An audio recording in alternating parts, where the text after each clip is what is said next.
अस्सलाम वालेकुम स्टूडेंट्स, आज हम बात करेंगे कंडीशनल सेंटेंसेस पे। Conditional sentences are very much important from ETA perspective.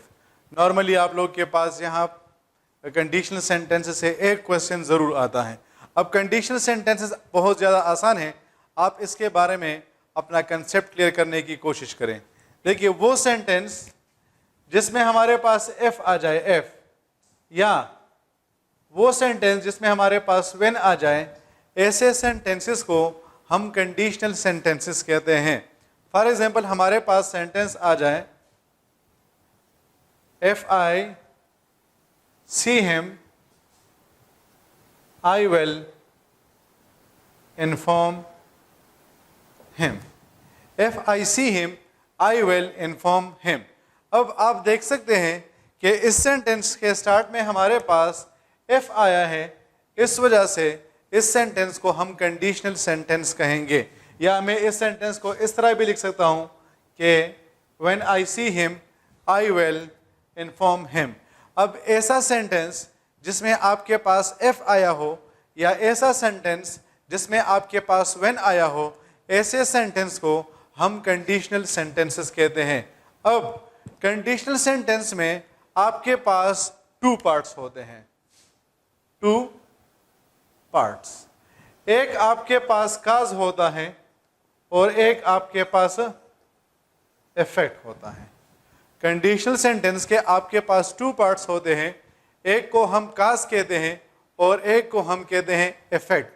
काज का मतलब होता है वजह और इफेक्ट का मतलब होता है असर। या अगर हम इसको और भी ज़्यादा सिंपल वर्ड्स में डालें तो इसका मतलब ये है कि अगर फर्स्ट एक्शन होगा तो सेकंड एक्शन भी होगा, और अगर फर्स्ट एक्शन नहीं होगा तो सेकंड एक्शन भी नहीं होगा। यानी अगर मैं उसको देखूंगा तो मैं उसको इन्फॉर्म कर सकूंगा, लेकिन अगर मैं उसको नहीं देख पाऊंगा तो मैं उसको इन्फॉर्म नहीं कर सकूंगा। तो आप देख सकते हैं कि अगर ये काम हो रहा है तो ये काम भी हो रहा है, और अगर ये काम नहीं हो रहा है तो ये काम भी नहीं हो रहा है। इस वजह से हम इसको कहते हैं काज एंड इफेक्ट। अब स्टूडेंट्स याद रखिए, जरूरी नहीं कि आपके पास सेंटेंस के स्टार्ट में हमेशा पहले काज आएगा और उसके बाद इफेक्ट आएगा, बल्कि इस सेंटेंस को हम इस तरह भी लिख सकते हैं कि आई will inform him if I see him. अब अगर आप इस सेंटेंस को देखते हैं तो यहां पर पहले हमने इफेक्ट लगाया हुआ है और उसके बाद हमने काज लगाया हुआ है। आपके लिए सबसे इंपॉर्टेंट पॉइंट यह है कि सेंटेंस में आपके पास दो हिस्से होंगे, एक आपके पास काज होगा और दूसरा आपके पास इफेक्ट होगा। अब सेंटेंस का स्ट्रक्चर इस तरह भी हो सकता है कि पहले काज आ जाए और उसके बाद इफेक्ट आ जाए, और इसका पैटर्न इस तरह भी हो सकता है कि पहले आपके पास इफेक्ट आ जाए और उसके बाद आपके पास काज आ जाए। सो इट मीन्स कि हमारे पास सेंटेंस में काज एंड इफेक्ट सीक्वेंस भी आ सकता है और हमारे पास इफेक्ट एंड काज सीक्वेंस भी आ सकता है। अब ईटा पॉइंट ऑफ व्यू से एक बहुत ज़्यादा इंपॉर्टेंट पॉइंट मैं आपको ये बताना चाहूँगा कि अगर हमारे पास सेंटेंस के स्टार्ट में पहले काज आ जाए, काज, और उसके बाद हमारे पास इफेक्ट आ जाए, यानी जिस तरह यहाँ पर हमारे पास पहले काज आया है और उसके बाद हमारे पास इफेक्ट आया है, तो ये बहुत ज़्यादा ज़रूरी है कि हम काज और इफेक्ट के दरमियान कामा लगाएंगे। अगर आप काज और इफेक्ट के दरमियान कामा नहीं लगाते हैं तो आपका सेंटेंस गलत होगा। यानी अगर इस सेंटेंस को मैं इस तरह लिखूं, if I see him I will inform him, so this sentence will be considered an incorrect option. The reason is कि हमारे पास जब पहले काज आएगा और उसके बाद हमारे पास इफेक्ट आएगा तो यह बहुत ज़्यादा ज़रूरी है कि हम काज और इफेक्ट के दरमियान कामा ज़रूर लगाएंगे।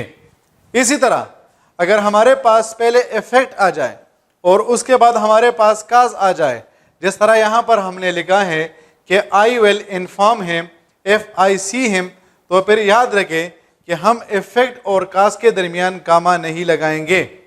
अगर पहले इफेक्ट आ जाए और उसके बाद काज आ जाए और हमने इफेक्ट और काज के दरमियान जिस तरह यहाँ पर हमने कामा लगाया हुआ है, तो हमारा जो आंसर होगा वो क्या होगा, वो गलत कंसिडर होगा। डियर स्टूडेंट्स, आप लोगों के पास जब ईटा में किसी किस्म का क्वेश्चन आता है और आपको उसका जवाब आता है, तो बस आप डायरेक्टली जो है वो एक्साइटमेंट में आकर उसको आंसर जो है वो लिख देते हैं। यार मैं हमेशा आप लोगों को यही एडवाइस देता हूँ कि जो आंसर आपको नहीं आता वो तो आपको वैसे भी नहीं आता, जो आपको आता है उसको डबल चेक किया करें। अब फॉर एग्जाम्पल अगर ये आपके पास ऑप्शन ए हो और ये आपके पास ऑप्शन बी हो और आप एक्साइटमेंट में आकर जो है वो ऑप्शन बी को टिक कर लेते हैं, तो आपका ऑप्शन तो गलत होगा। इसी तरह बाज़ औक़ात आप कहते हैं कि हमारे पास तो ऑप्शन ए भी यही आंसर में आ रहा है और ऑप्शन बी भी हमारे पास सेम है, यानी आप ये कहते हैं कि हमारे पास दोनों ऑप्शन सेम आ रहे हैं। तो डियर स्टूडेंट्स याद रखें, आपके पास दोनों ऑप्शंस कभी भी सेम नहीं होते हैं। ईटा is basically is examination of tricks, और यही आपके पास छोटा सा ट्रिक होता है जिसके ज़रिए से आप क्या करते हैं, जिसके ज़रिए से आपका आंसर ठीक या गलत होता है।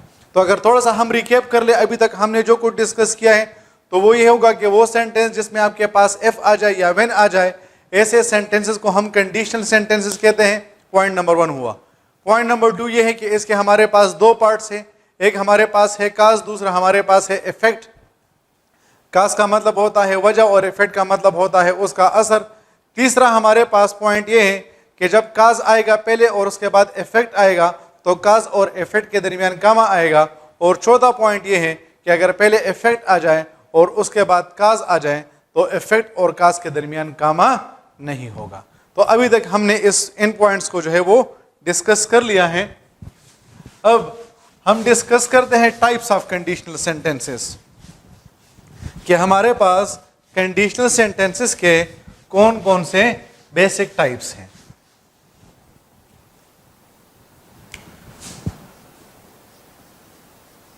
अब कंडीशनल सेंटेंसेस को हम दो हिस्सों में डिवाइड करते हैं। ब्रॉडर लेवल की हम बात कर रहे हैं। फर्स्ट वन को हम कहते हैं रियल कंडीशनल सेंटेंसेस, और सेकंड वन को हम कहते हैं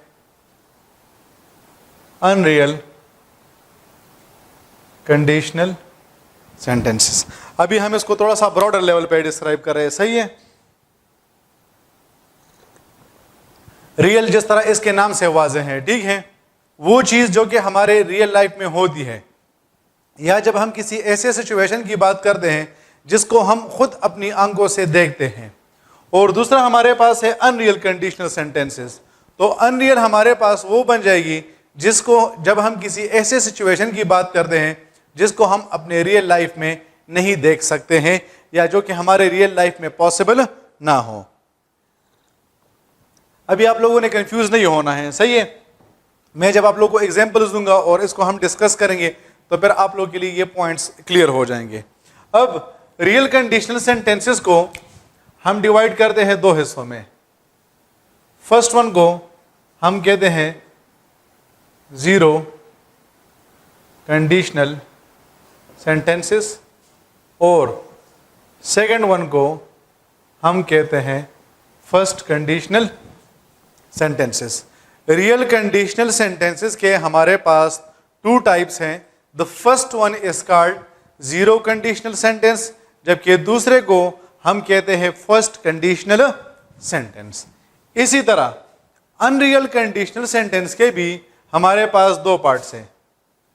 फर्स्ट वन को हम कहेंगे सेकंड कंडीशनल सेंटेंसेस, और लास्ट जो हमारे पास टाइप आ जाएगा इसको हम कहेंगे थर्ड कंडीशनल सेंटेंसेस। तो अगर थोड़ा सा रिकैप कर लें, सिंपल हमने ये कहा कि हमारे पास इसके टू ब्रॉडर लेवल के टाइप्स हैं। फर्स्ट वन को हम कहते हैं रियल कंडीशनल, और दूसरे को हम कहते हैं अनरियल कंडीशनल। रियल का मतलब है कि जब हम किसी ऐसे सिचुएशन की बात करते हैं जिसको हम खुद अपनी आंखों से अपने ज़िंदगी में देख सकते हैं, और अनरियल का मतलब होता है कि जब हम किसी ऐसे सिचुएशन की बात करते हैं जिसको हम अपने रियल लाइफ में ऑब्जर्व नहीं कर सकते हैं। फिर रियल कंडीशनल सेंटेंस के हमारे पास दो टाइप्स हैं। फर्स्ट वन को हम कहेंगे जीरो कंडीशनल सेंटेंस और दूसरे को हम कहते हैं फर्स्ट कंडीशनल सेंटेंस। इसी तरह अनरियल कंडीशनल सेंटेंस के भी हमारे पास दो टाइप्स बन जाएंगे। फर्स्ट वन को हम कहेंगे सेकंड कंडीशनल सेंटेंस और लास्ट वन जो हमारे पास बन जाएगा that is third conditional sentence. अब रियल कंडीशनल सेंटेंसेस को हम वन बाय वन डिटेल में डिस्कस करते हैं।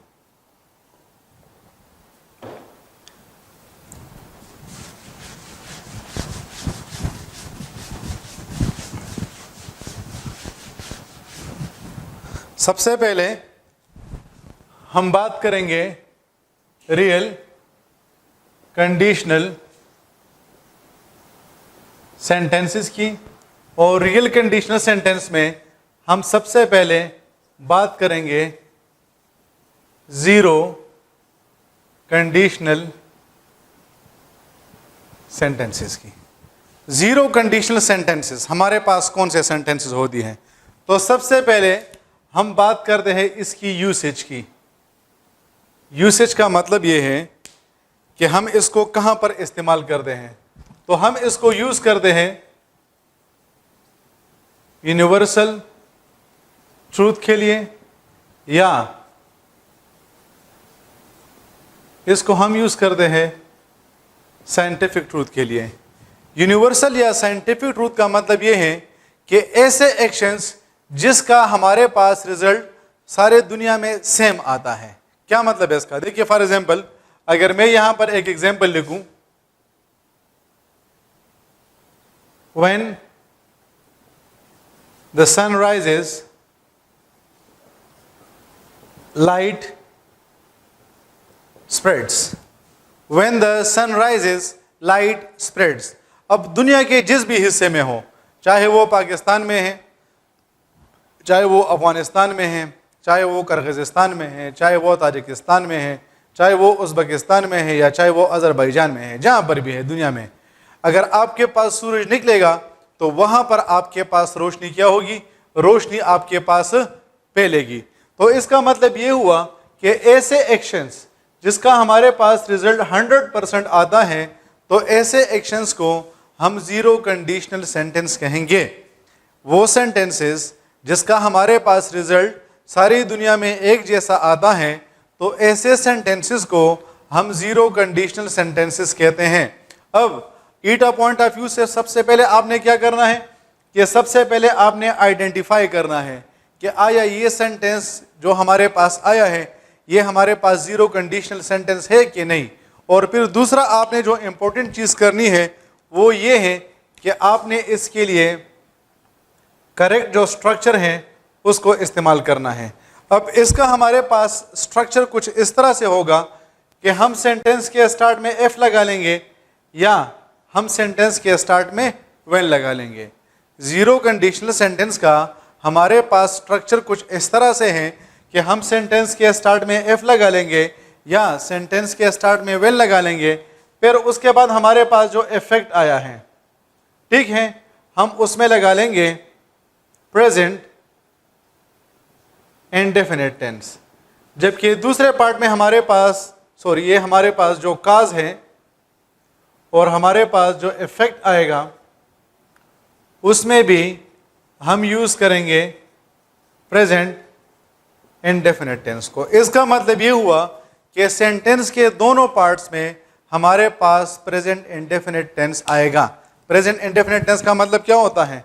प्रेजेंट इंडेफिनिट टेंस का मतलब होता है वर्ब का फर्स्ट फॉर्म और हम उसके साथ एस या ई एस लगाते हैं। इसी तरह इसका मतलब ये हुआ कि सेंटेंस के दूसरे पार्ट में भी हमारे पास वर्ब का फर्स्ट फॉर्म आएगा और हम उसके साथ एस या ई एस को यूज करेंगे। तो मतलब ये है कि हमारे पास काज में भी प्रेजेंट इंडेफिनिट टेंस आएगा और हमारे पास इफेक्ट में भी प्रेजेंट इंडेफिनिट टेंस आएगा। और प्रेजेंट इंडेफिनिट टेंस का मतलब यह होता है कि हमने first form of the verb को लगाना होगा और हम उसके साथ एस या ई एस को यूज करेंगे। मैं आपको एक दो तीन एग्जांपल बताता हूं। फॉर एग्जांपल यहां पर हमारे पास एमसीक्यूज आ जाए, व्हेन इट रेन्स, ये हमारे पास एमसीक्यूज हैं। ऑप्शन ए है soil gets wet. Option B, soil got wet. Option C, soil will get wet. And option D, soil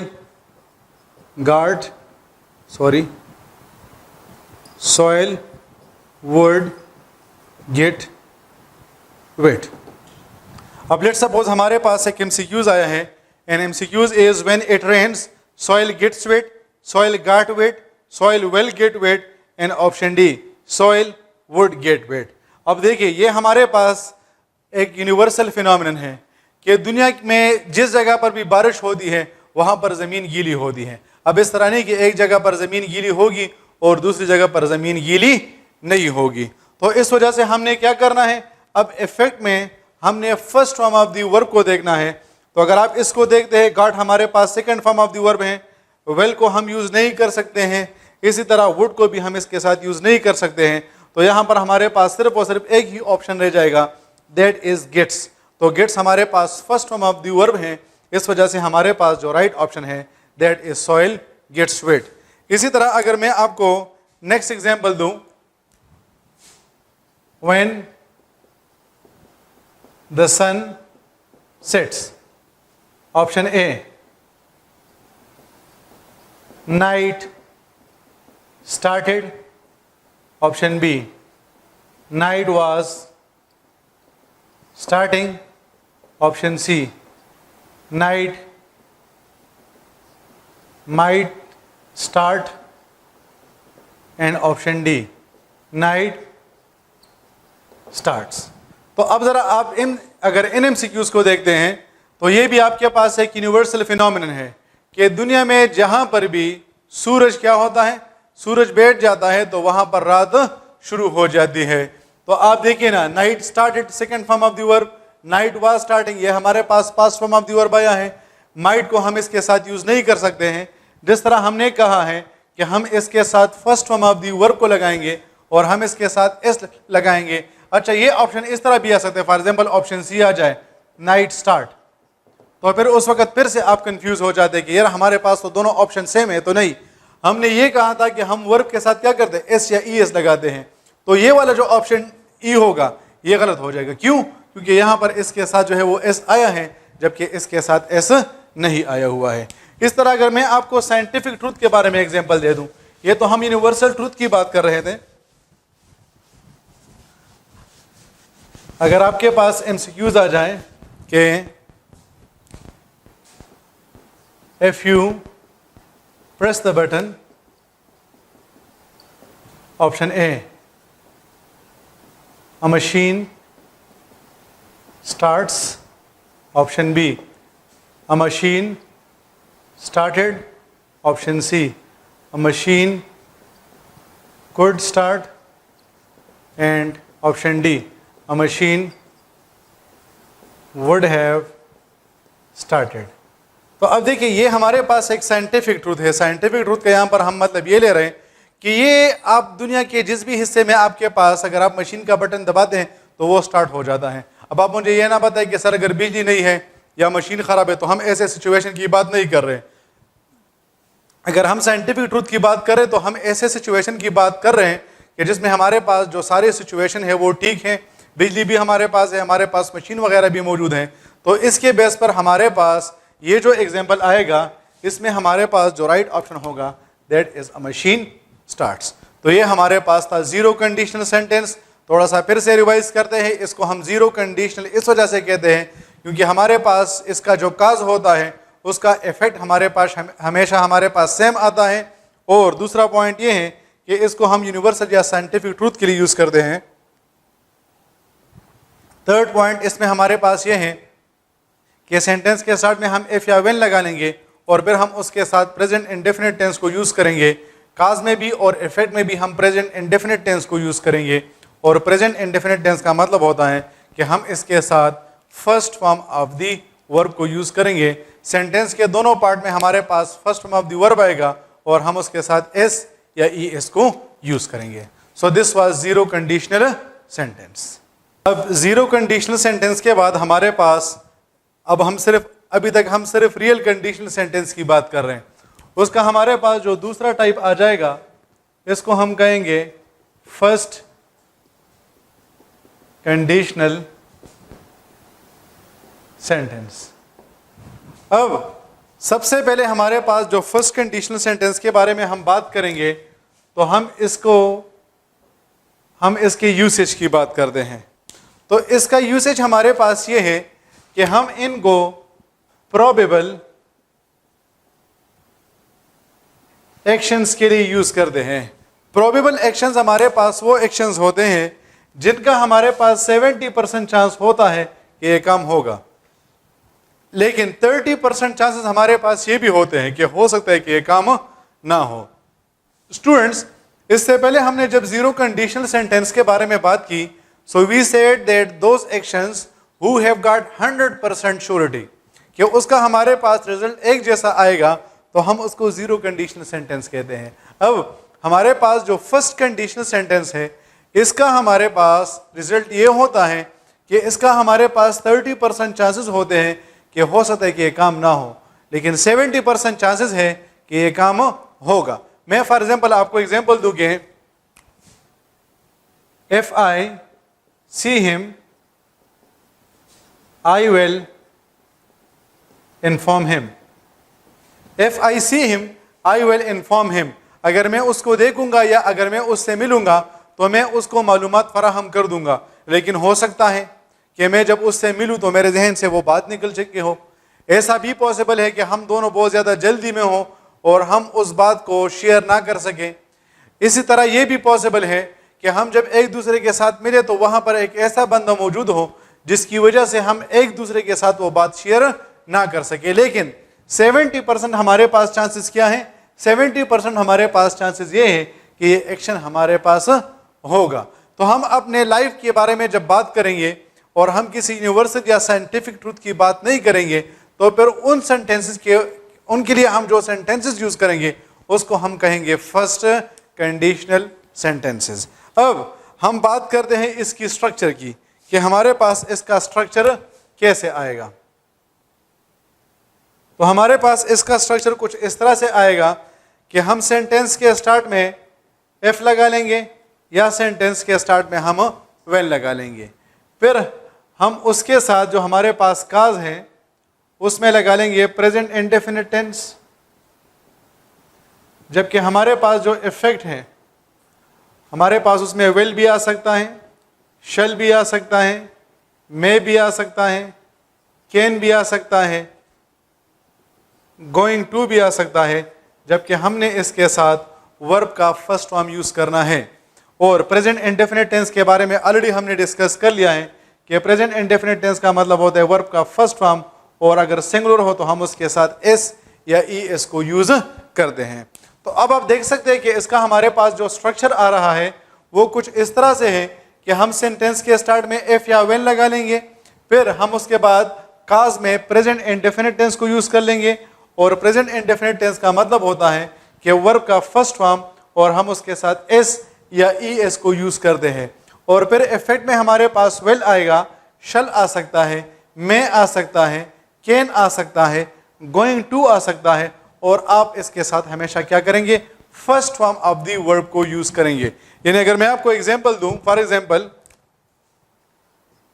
when I receive call, option A, I say अस्सलाम वालेकुम, option B, I will say अस्सलाम वालेकुम, option C, I would say अस्सलाम वालेकुम, in option D, I might say अस्सलाम वालेकुम। अब for example हमारे पास ये MCQs हैं, सही है। When I receive call, I say अस्सलाम वालेकुम, I will say अस्सलाम वालेकुम, I would say अस्सलाम वालेकुम, and I might say अस्सलाम वालेकुम। अब आप देख सकते हैं कि ये हम प्रोबेबल एक्शन के लिए यूज कर रहे हैं, तो इसमें हमारे पास क्या होगा? इसमें हमारे पास जो राइट ऑप्शन होगा वो ये होगा कि हमने वेल को देखना है, शल को देखना है, मे को देखना है, कैन को देखना है और गोइंग टू को देखना है। तो इसमें हमारे पास जो राइट ऑप्शन होगा that is option B, I will say अस्सलाम वालेकुम। देखिए हमारे पास हम नॉर्मली जो फ़ोन को रिसीव करते हैं हम कहते हैं अस्सलाम वालेकुम, लेकिन हो सकता है कि उस वक्त इंसान बिजी हो या हरी में हो, या कभी कभार जो है वो इमरजेंसी वगैरह आ जाती है, जिसकी वजह से इंसान जो है वो अस्सलाम वालेकुम वगैरह नहीं बोलता है और वो अपने बात को सही तरीके से दूसरे बंदे तक शेयर नहीं कर पाते हैं। अगर हम और इसके एग्जाम्पल को डिस्कस करें,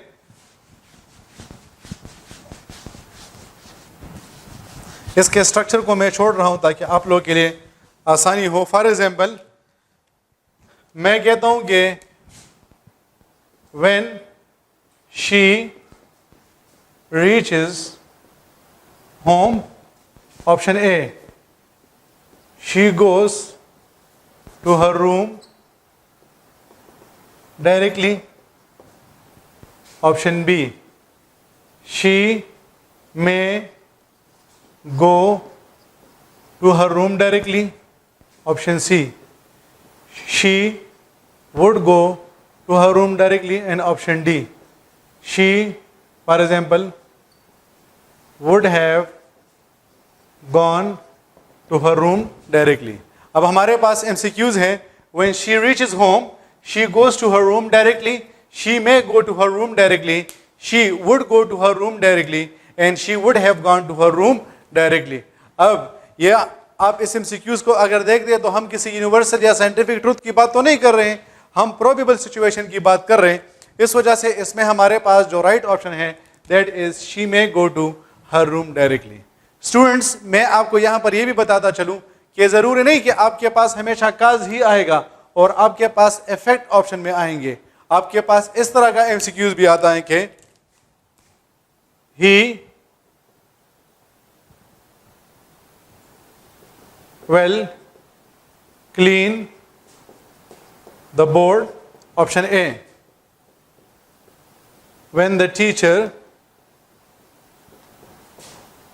enters into class, option B, when the teacher will enter into class, option C, when the teacher would enter into the class, and option D, when the teacher could enter into the class। अब ये MCQs आप लोग के लिए बहुत ज़्यादा tricky है, बहुत ज़्यादा। किस तरह ट्रिकी है इसको ज़रा समझे। देखिए, आप लोग यहाँ पर कंफ्यूज हो जाएंगे और आप इसमें नॉर्मली जो स्टूडेंट्स होते हैं वो ऑप्शन बी को टिक कर लेते हैं। तो यहाँ पर हमारे पास ऑप्शन बी ठीक नहीं है। क्यों? क्योंकि यार देखिए, ये जो हम वेल शल वगैरह की बात कर रहे हैं ना, ये हम कहाँ पर कर रहे हैं? ये हम इफेक्ट में बात कर रहे हैं, जबकि हमारे पास यहाँ पर क्या है? यहाँ पर हमारे पास जो है वो काज जो है वो ऑप्शन में दिया गया है। तो आप लोग क्या हो जाते हैं? आप लोग कंफ्यूज हो जाते हैं और कुछ स्टूडेंट जो है वो इसको टिक कर लेते हैं। नहीं, ये हमारे पास गलत होगा, क्योंकि यहाँ पर हमारे पास जो काज है वो हमारे पास ऑप्शन में गिवन है और काज के लिए हमारे पास रूल क्या है? वो हमारे पास ये कि हम इसमें प्रेजेंट इंडेफिनिट टेंस को यूज करेंगे, यानी हम इसमें वर्ब का फर्स्ट फॉर्म लगाएंगे और उसके साथ एस या ईएस लगाएंगे। अच्छा, कभी कभार आप ये पूछते हैं कि हम तो इसमें कंफ्यूज हो जाएंगे, हमें किस तरह पता चलेगा कि ये जो हमारे पास ऑप्शन दिया गया है इन्होंने इफेक्ट जो है वो ऑप्शन में दिया है या काज ऑप्शन में दिया है? तो सेंटेंस का वो हिस्सा जिसके स्टार्ट एफ या जिसके साथ जो है वो एफ या वेन आया हो, तो इसका मतलब ये होगा कि हमारे पास क्या है? ये हमारे पास काज है और रूल के मुताबिक काज के साथ हम प्रेजेंट इंडेफिनिट टेंस लगाएंगे। इस वजह से इसमें हमारे पास जो राइट ऑप्शन है दैट इज ऑप्शन ए। अगर मैं आपको नेक्स्ट जो है वो एक एग्जांपल और इसके साथ दे दूं,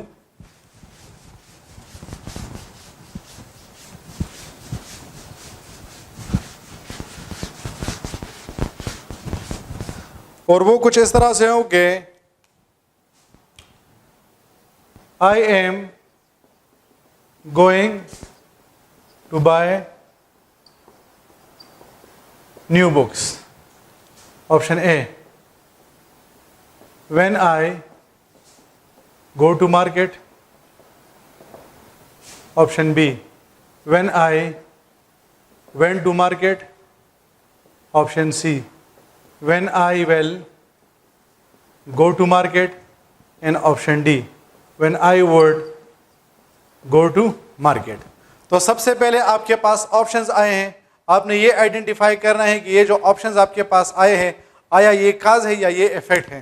तो आप देख सकते हैं कि when आया है तो सेंटेंस के जिस भी हिस्से में when या f आ जाए वो हमारे पास काज हो जाएगा। अब जब हमारे पास काज आएगा तो हमने इसके साथ प्रेजेंट इंडेफिनिट टेंस को यूज करना है, यानी हमने इसके साथ वर्ब का फर्स्ट फॉर्म लगाना है और हम उसके साथ एस या ई एस को यूज़ करेंगे। इस वजह से इसमें हमारे पास जो राइट ऑप्शन होगा that is option A, when I go to market. So option A is the right option. तो ये हमारे पास क्या थे, ये हमारे पास थे real conditional sentences. Real conditional sentence हमारे पास, अब आप देख सकते हैं कि रियल कंडीशनल सेंटेंसेस में हम ऐसे सिचुएशन की बात कर रहे हैं जो कि हमारे रियल लाइफ में पॉसिबल है। और फिर रियल कंडीशनल सेंटेंस में हमारे पास टू टाइप्स हैं, one is first conditional sentence and another one is second conditional sentence. First condition zero conditional sentence को, सॉरी, हमारे पास रियल कंडीशनल सेंटेंस के two types, zero conditional and first conditional. Zero conditional हमारे पास universal और scientific truth के लिए use होता है और इसका हमारे पास स्ट्रक्चर होता है एफ और when plus present indefinite tense plus present indefinite tense. और हमारे पास जो फर्स्ट कंडीशनल सेंटेंस होता है, इनको हम उन एक्शन के लिए यूज करते हैं जिसका हमारे पास 70% चांसेस होते हैं। और इसका हमारे पास स्ट्रक्चर ये होता है कि हम इसके साथ एफ या व्हेन लगाते हैं, फिर हम उसके साथ प्रेजेंट इंडेफिनिट टेंस को यूज करते हैं और फिर उसके बाद हम will, shall, may, can, going to plus first form of the verb को यूज करते हैं। थैंक यू, अल्लाह हाफिज़।